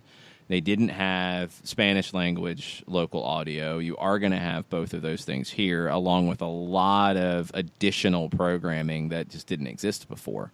So I'm intrigued. This feels like an opportunity for Flow Sports to really establish who they are in the soccer world, and we'll see if they live up to it. Let's take a break, come back, more Tuesday Thoughts after this. Sweet strawberry icing. You're in Goodwill, and just past that vintage denim jacket you spot miniature donut earrings. You lean in. Ah, that's the scent of shopping success. Because at Goodwill, every item you buy funds local job training and more. So bring home those donut earrings and bring home so much good to your community. Goodwill. Bring good home. Brought to you by Goodwill and the Ad Council. Soccer Down Here is sponsored by Apolinski and Associates, LLC, personal injury lawyers with over 30 years of experience. Call Steve Apolinski at 518-350-4231 or email him at steve@aa-legal.com if you need help with a wrongful death or serious injury matter. Steve Apolinski is rated one of the top 100 trial attorneys in Georgia, recognized as Legal Elite by Georgia Trend magazine for being one of the most effective lawyers in Georgia. Hamilton was adopted from a rescue in 2008. He really likes to be around people. I get out my mat and I'm doing a downward dog and he's underneath. He's quite the pug about town. He gets invited to a lot of parties. He knows he's a pretty big deal. Look at this little face. How could you not love him? Hamilton the Pug, Instagram star and shelter pet. Amazing adoption stories start in shelters. Visit theshelterpetproject.org to find a pet near you. Brought to you by Maddie's Fund, the Humane Society of the United States, and the Ad Council. As a business owner, you know that every year brings new challenges and opportunities. The success of your business demands expertise and focus. And Country Financial can help you keep that focus by helping ensure you have the right insurance protection in place to meet your goals. Jason Wright can help you create a customized insurance plan that has coverages designed just for your business. Give Jason a call at 678-568-6871 or reach him on Facebook at Jason Wright Agency. Coverages vary by state. Policies issued by Country Mutual Insurance Company, Bloomington, Illinois.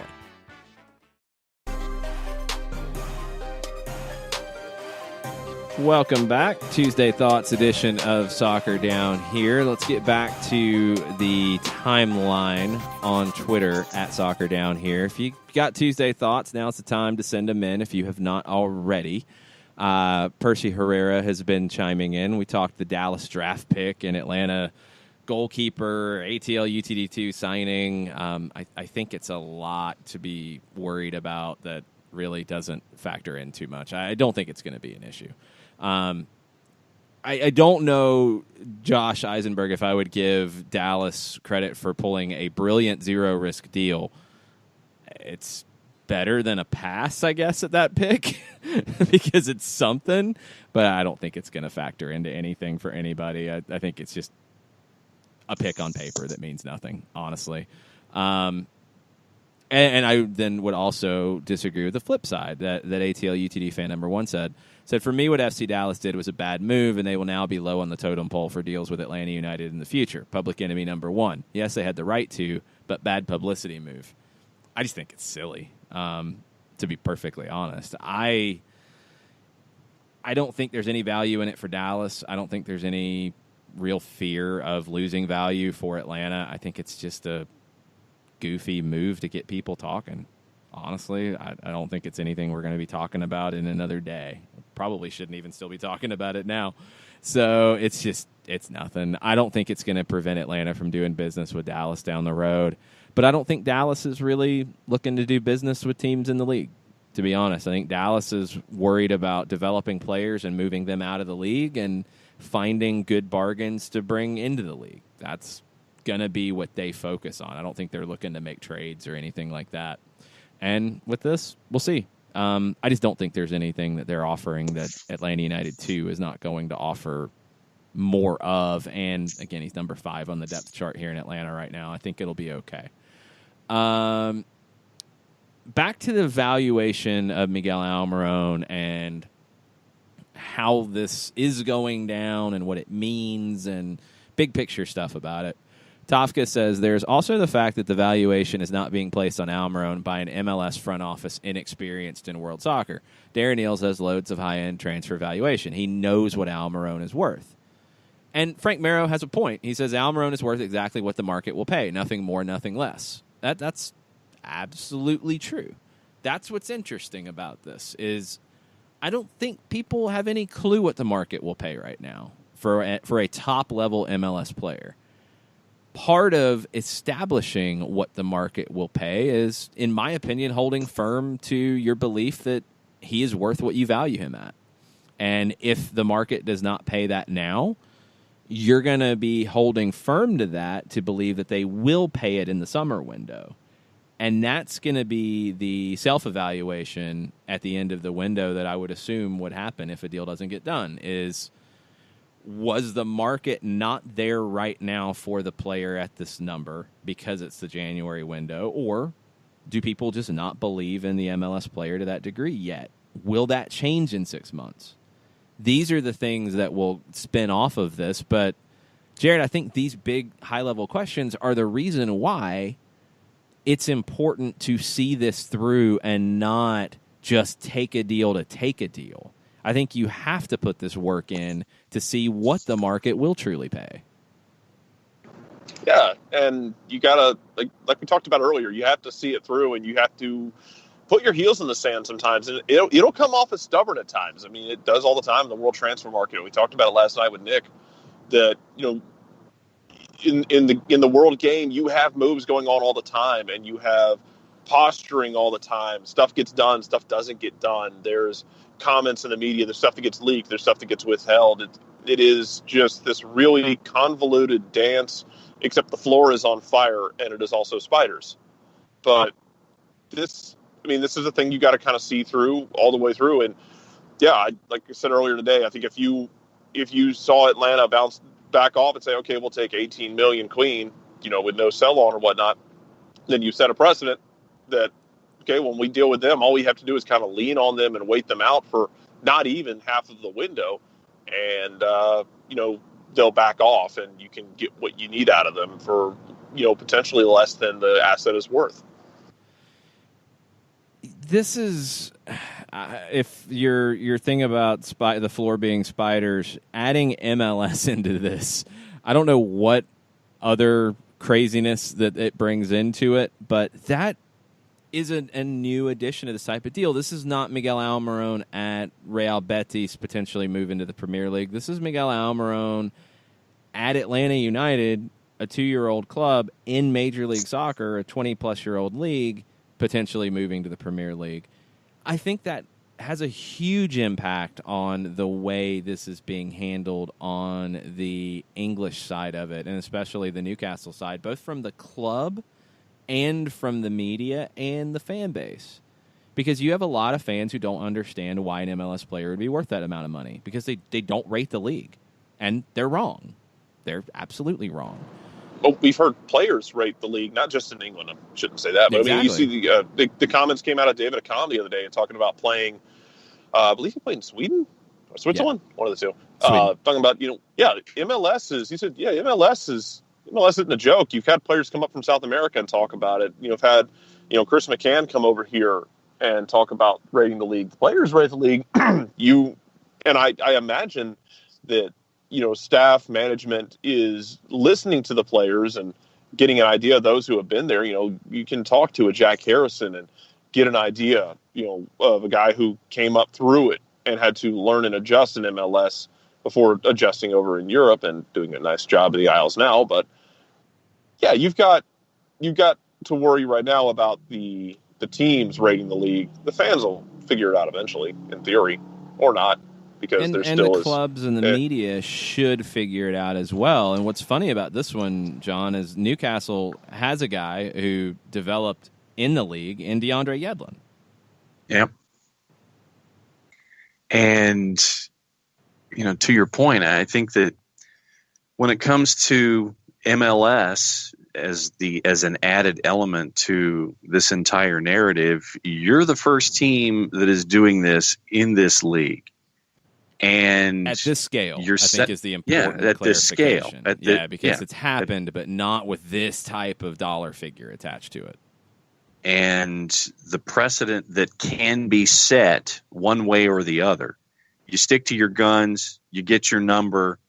MLS on a European scale has an entirely different idea attached to it when it comes to player development and transfers. If Atlanta United was to take a lower number, cut it by a third, not get to that number that has been established by the front office, then to Jarrett's point, they sit there and they look at that and it's like, okay, well, all we have to do is sit there and come after them a little bit and go, no, we're not going to pay that. And then have them come back and sit there and say, well, then, okay, we'll pay you less and then take it. But no, this is for Atlanta United on the world market. This is for MLS in the European market and the world market, setting a precedent going forward for this kind of player development. And, it is a big moment for both country and league and country.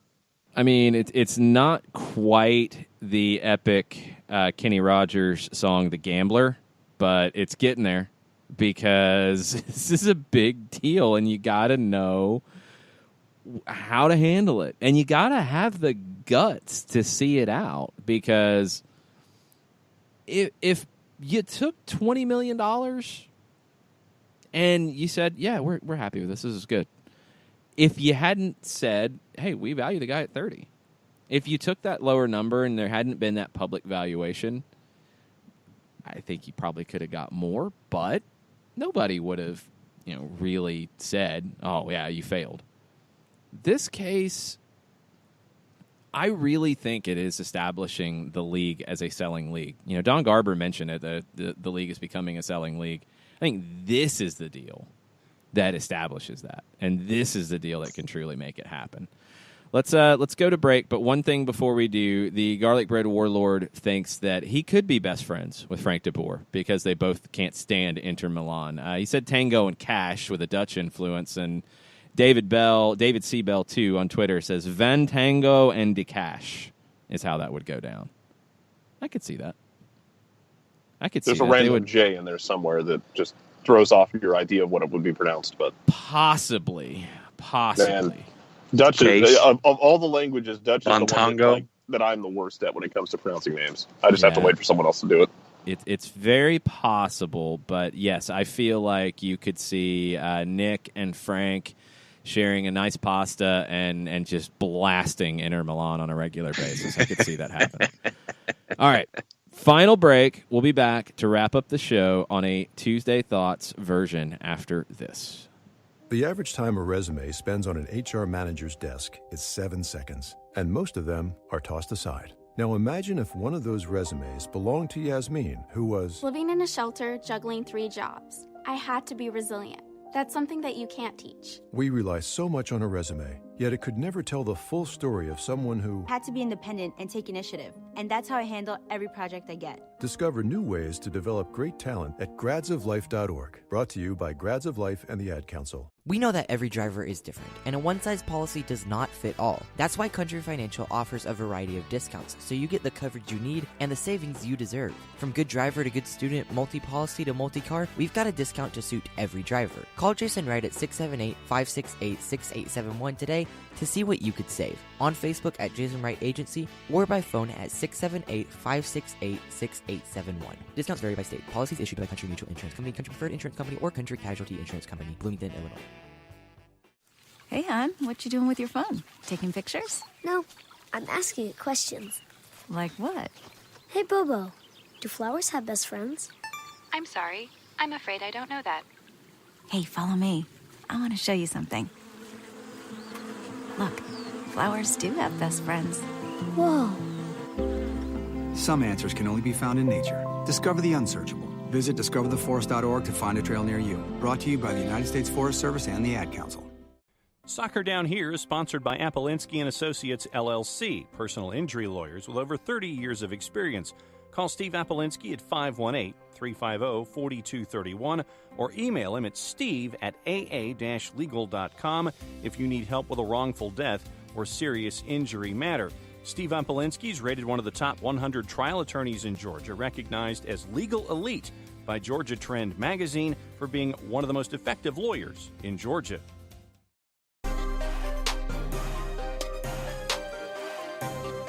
Welcome back. Putting a bow on the show for January 15th, SDH. Tuesday Thoughts edition after an introductory press conference for Frank DeBoer yesterday. You have players reporting to the field at the Children's Healthcare of Atlanta training ground. Atlanta United is officially back to business as they prepare, 1, to defend their MLS Cup, and 2, to compete in the CONCACAF Champions League for the first time. Championship Trains chimes in this morning, says DeBoer loves talking tactics. He should be doing whiteboard chronicles to educate casual fans, media. No one asked him if he ever chatted about Atlanta with Edgar Davids, though. Yeah, that didn't come up. I think a lot of people forget that Edgar Davids has spent a lot of time in Atlanta after he retired. He was somebody, it was actually really crazy. We had Edgar Davids booked for a Soccer in the Streets event with the street soccer brand that he launched called Monta. Monta had signed an American distribution deal, I believe, with Select Sports, the ball manufacturer that's based just north of the city. I can't remember where they're at. But they were going to distribute Monta, and we were going to do a big launch event, street soccer tournament, with Edgar Davids there, and I think Red Bull was attached to it. It was a big deal in College Park. Well, the weekend that it was happening was the weekend that was immediately after the volcano in Iceland erupting. And remember how all the flights from Europe to the United States were grounded because of this volcano? Yeah, nothing could do anything. Yeah, that was the weekend that Edgar Davids was going to come to College Park, Georgia, to participate in a Soccer in the Streets event. So, yeah, that kind of stunk. But finally, he was able to participate in a Soccer in the Streets event a few years down the line. He played in an ATL Champions League, which was pretty cool. Edgar Davids on the field at Grady High School Stadium, just kicking people relentlessly. It was pretty cool to watch. I enjoyed it. Hell yeah. Yeah, it was good times. So I don't think Tottenham won that tournament either, because he played on the Tottenham team, and I don't think they won, and I don't think Edgar was very happy about it. I just picture some of these guys like, this former player is going to work with a charity with kids. What did he do? Oh, he was a destroyer. He's going to teach these kids how to go in with the studs down and cause maximum damage. Well, okay. That might be a little harsh. Well, no, not saying he did that, but like, I need more defenders. Like, I need more just destroyers to get involved in charity work and teach kids how to be a destroyer. Teach kids how to be strong in the tackle, not back out of challenges, play physical, sure. Studs up, destroying people, like breaking people's legs. I think we could skip that one. No, but teach them how to go in strong and then stand up and stand over them. I mean, going in like Gennaro Gattuso did at a training session for Milan, he is the manager of the team, and he was participating in a rondo drill, a keep-away drill, and Gonzalo Higuain kind of tackled him from behind. And then the next clip you see is Gattuso with a horrible tackle in a possession drill that he would have been sent off from a match. He's managing these guys, and he's going in teaching them lessons. 2-footed. Could he not teach that lesson directly? Okay, I don't know. It was a little much. It's a lesson he won't forget. Yeah, there's that.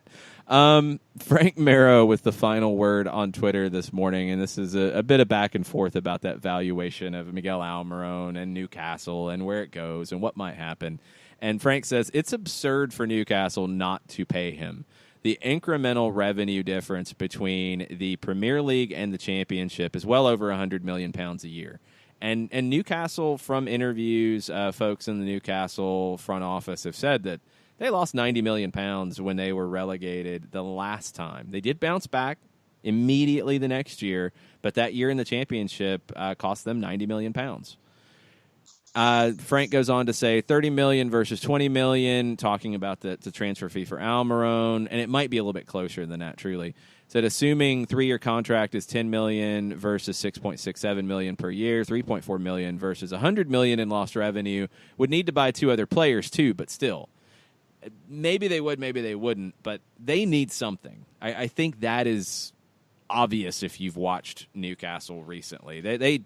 I don't think they have the squad to guarantee that they stay up. They might still do it, but to guarantee it, I don't think they can feel that strongly about what they have. And when you're talking about these types of numbers, do you want to risk it? Do you want to risk potentially losing £100 million next year by being relegated? Also, potentially losing your manager, Rafa Benitez, who's the best manager you've had in quite a while. Also, do you want to run the risk of not bouncing right back up and potentially being stuck in the Championship for years to come while you are reportedly trying to sell the club for over £300 million? I think it's insane that you're at this point if you're Newcastle. And if you lose on Saturday, I don't know. It's mind-blowing the more you think about it in these types of terms, what you are truly risking by doing nothing. It's crazy. I don't know what they're thinking. I don't know if they're going to think differently. There's, couple of weeks plus left in the transfer window for Newcastle and for a potential move of Miguel Almiron to Newcastle. The longer it goes, and I will probably truly wait to see what happens this weekend before I would make any predictions. But John's theory about West Ham sneaking up from the outside and making a deal, it's looking better and better the longer Newcastle just sits here and twiddles its thumbs. They're one of the most, Mike Ashley's one of the most reactive individuals when it comes to change. But why aren't you reacting right now? Because of what you're risking. I mean, I'm saying he's not very proactive. I mean, if it were me and you're trying to have a sale and have your club at maximum value, then you've got to be all in to try to make sure that you stay up. Because if you go to the Championship, why am I paying $300 million for a club now? And to me, it just makes no sense. You have to stay up. And obviously with Huddersfield looking the way that they are, it's probably 4 or 5 teams for 2 spots, and you're right in the middle of it. And the relegation 3-pointer staring you right in the face. But here's where I'm at about it. If you are that guy and you're the reactive one and you don't want to be proactive and do anything to better your team, you're at the point where you better start reacting because you're in a relegation spot and you have time to do something about it. And maybe you're waiting to see what you do this weekend. Maybe you're waiting to see if you get a win there. If you do, okay, maybe desperation is not quite what it was. If you don't, we'll see what happens. And I think your stance has to change if you lose this weekend. I really do, because then I think you're at a lot more risk of losing a lot of money, and you're trying to sell this for maximum value. You could lose not just your money on your P&L next year, but your value as well. It's an ugly situation if you keep playing this risky game if you're Newcastle, and we'll see what happens. We've seen it with Leeds. We've seen it with other clubs who drop down and haven't come back. Not sure if that'll happen to Newcastle, but third time in a decade to be relegated, I think it's going to be really hard to immediately bounce back, especially if Rafa Benitez walks. So we'll keep an eye on Newcastle. We'll keep an eye on the rumors around Miguel Almiron's potential move there or move elsewhere. we'll keep an eye at Atlanta United training as well. Jarrett Smith is on his way there. He might be there by now. He will be reporting. Oh, he's there. He will be reporting on his Twitter and on 92.9 The Game about the first day of training on the field for Atlanta United as they try to defend their title and try to win one that an MLS team is not, the CONCACAF Champions League. We'll be back tomorrow for a Wall Pass Wednesday edition, 9 a.m. on the app, on Spreaker, and on soccerdownhere.net. Thanks, everybody, for listening. Thanks, everybody, for chiming in this morning. We appreciate it. Mucha plata, y'all. Mucha plata, y'all. Blackburn -134 to qualify. Newcastle even money for the replay. Mucha plata, y'all.